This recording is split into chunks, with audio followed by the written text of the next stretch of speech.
A mirë se u gjetëm. Se erdhe. Si e? Mirë se u gjetëm.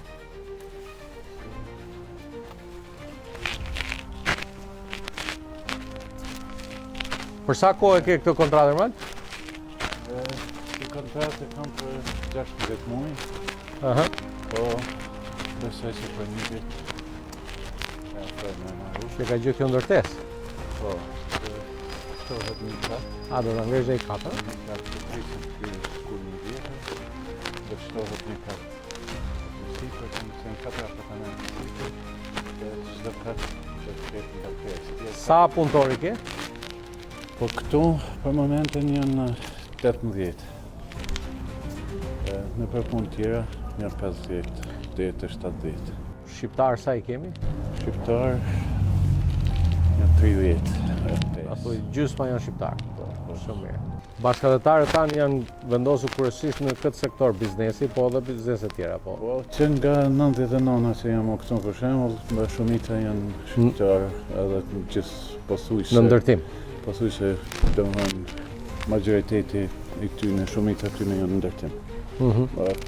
Kanë po të fundit kanë filluar që ka edhe me lokale shumica, po domethënë më shumë janë në ndërtim. Tani më nuk duhet ekzistojë më emigrimi i palishëm, por përmes kontratave të punës, tani kemi edhe shërbim konsullor të Britanisë Madhe, kemi edhe në Kukës, mund të aplikosh për të marrë një vizë pune në Britaninë e Madhe. Dhe kjo është hapi i parë, qeveria jonë po punon me qeverinë britanike, kryeministri Rama dhe kryeministri Starmer do ta diskutojnë këtë dhe gjatë vizitës së kryeministrit Starmer në mes majit në Tiranë, pikërisht për të shkuar në një nivel tjetër që do të lehtësonte edhe më shumë pajisjen me viza të qytetarëve shqiptar që duan të vinë në Britaninë e Madhe, qoftë për sa i përket vizave për vizitë familjare apo viza turistike, por edhe vizat e punës. Ermal, shumë faleminderit. Përgëzime ty, përgëzime të gjithë bashkëdhetarëve tanë të cilët jetojnë e punojnë ndershmërisht këtu në Britaninë e Madhe, sepse ju jeni ata shqiptarët e vërtet, të cilët erdhët këtu me vështirësitë ati momenti, por sot jeni biznesmen, sipërmarrës suksesshëm.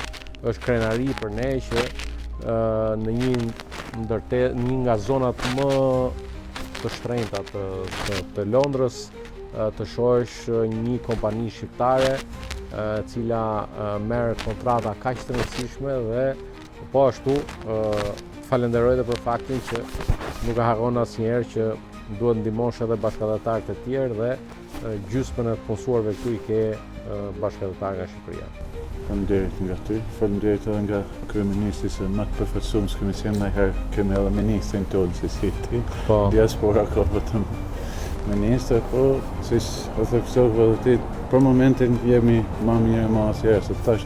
Po të dy partë kemi pas nevojë. Edhe vizat e turistëve janë liru, se në kanë bërë, domethënë për premte për gjithë kanë bërë më lirë, procesin e gjitha gjanat edhe po i marrin shpejt.